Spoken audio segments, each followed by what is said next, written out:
हाय बच्चों, आज हम बात करेंगे कूलम्ब्स लॉ की, है ना। इलेक्ट्रोस्टेट मतलब स्थिर वैद्युतिकी में कूलम्ब ने एक नियम दिया। किसके लिए? इलेक्ट्रोमैग्नेटिक फोर्स के लिए। अगर दो चार्ज कहीं रखे हुए हैं, कूलम्ब का नियम, कूलम्ब का नियम, कूलम्ब्स लॉ, ठीक है। इसके लिए कूलम्ब ने एक नियम दिया कि जैसे कहीं दो चार्ज कहीं रखे हुए हैं, जैसे एक चार्ज ये है हमारे पास, दूसरा ये चार्ज है, ये दोनों कहीं रखे हुए हैं एक दूसरे से कुछ दूरी पर, ठीक है। मान लिया इसको A, ये है मान लो कौन सा Q1 और ये है Q2।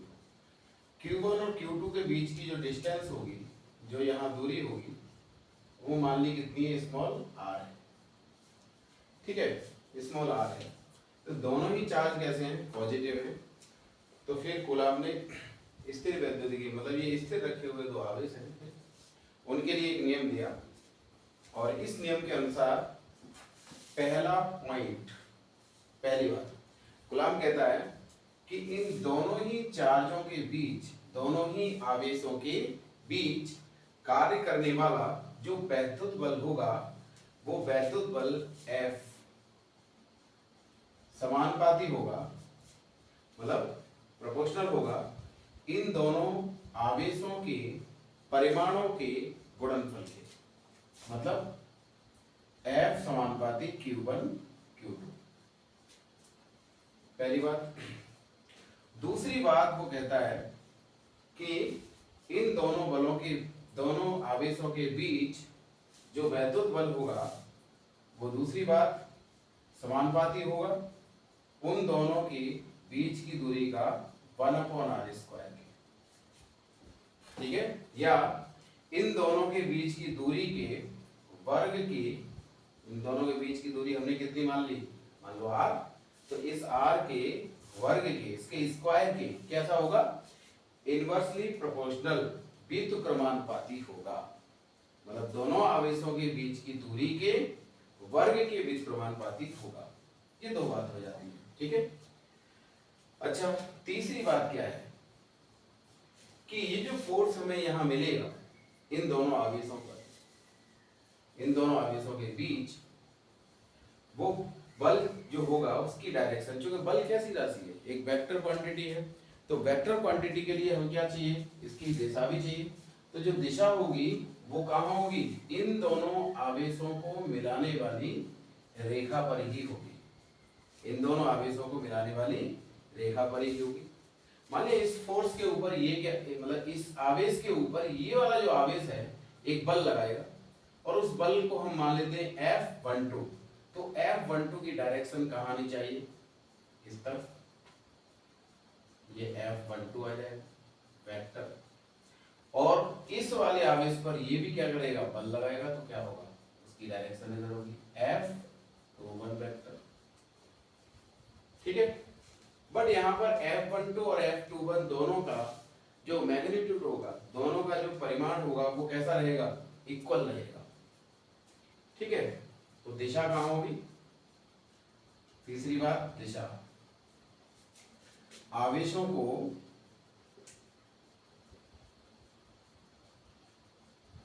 मिलाने वाली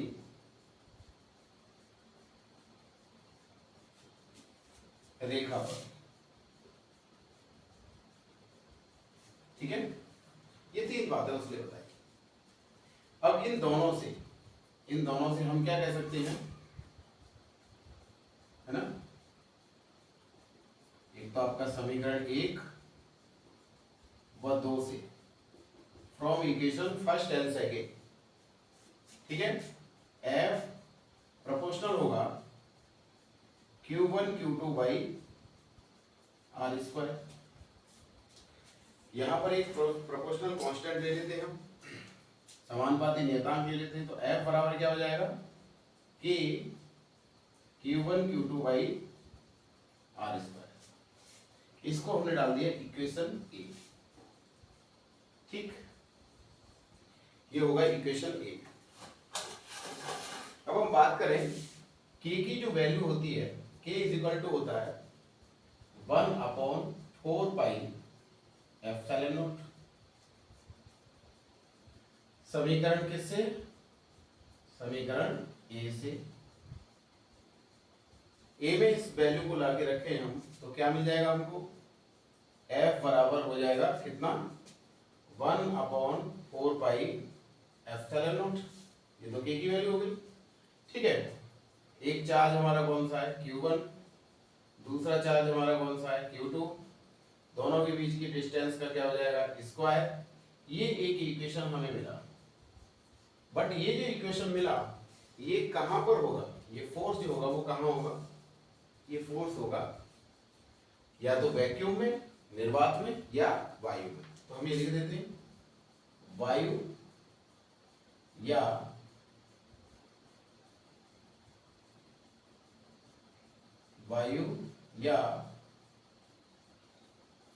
निर्वात में। वायु या निर्वात में हमें ये इक्वेशन मिल जाएगी। इसको मैंने भी डाल दिया, ठीक है। यहां पर एप्सिलॉन नॉट है। एप्सिलॉन नॉट क्या है? Permittivity of free space.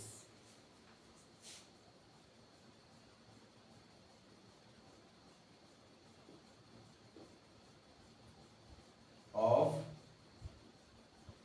Free space मतलब निर्वात की वैद्युतशीलता। निर्वात की वैद्युतशीलता, ये निर्वात की वैद्युतशीलता होती है। और इसकी जो वैल्यू होगी epsilon naught is equal to कितना होगा? 8.85 इंटू 10⁻⁻12। ठीक है। इसका यूनिट भी हमें लगाना पड़ेगा। तो इसका यूनिट क्या बनता है? Coulomb square per newton meter square. ये वैल्यू होती है epsilon naught is equal to 8.85 into 10⁻⁻12 coulomb square per newton meter square. ठीक है। अब अगर किसी मीडियम की बात करें हम, है ना, माध्यम में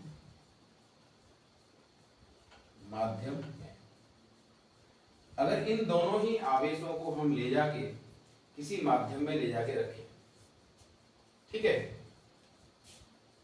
किसी माध्यम में ले जाके रख देते, तो उस समय क्या हो जाएगा?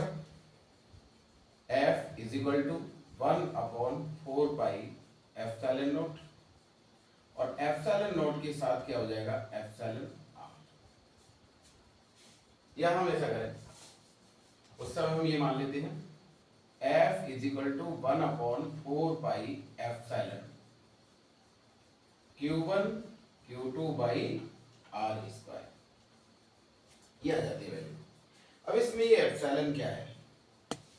उस मीडियम की वैद्युतशीलता है, परमिटिविटी ऑफ ए मीडियम। जिस मीडियम में आपने इसको रखा होगा, जिस माध्यम में रखा होगा, जैसे मान लो जल के अंदर रख दिया जाए, ठीक है, या कहीं लकड़ी का बुरादा इन दोनों के बीच में भर दिया जाए, या कोई अलग मोम जैसा कोई पदार्थ ले लें, उसके अंदर इन दोनों आवेशों को रख दें, तब हम इस फॉर्मूले को अप्लाई करेंगे। यहां पर एप्सिलॉन आया, ये एप्सिलॉन क्या है? एप्सिलॉन यहां पर माध्यम की वैद्युतशीलता है। ये क्या है? माध्यम की वैद्युतशीलता,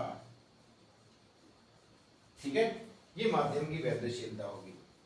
और ये जो एप्सिलॉन होता है, इसकी वैल्यू होती है epsilon not into epsilon r।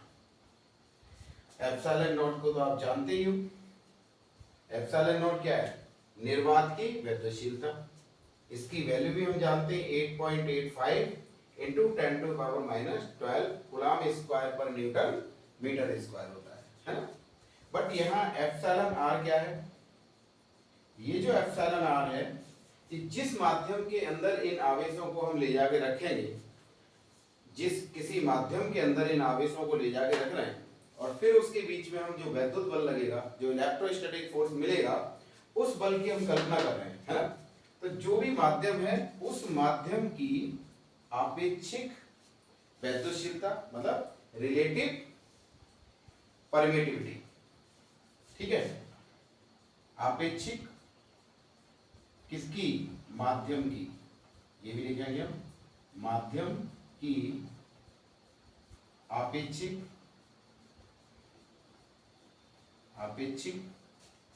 वैद्युत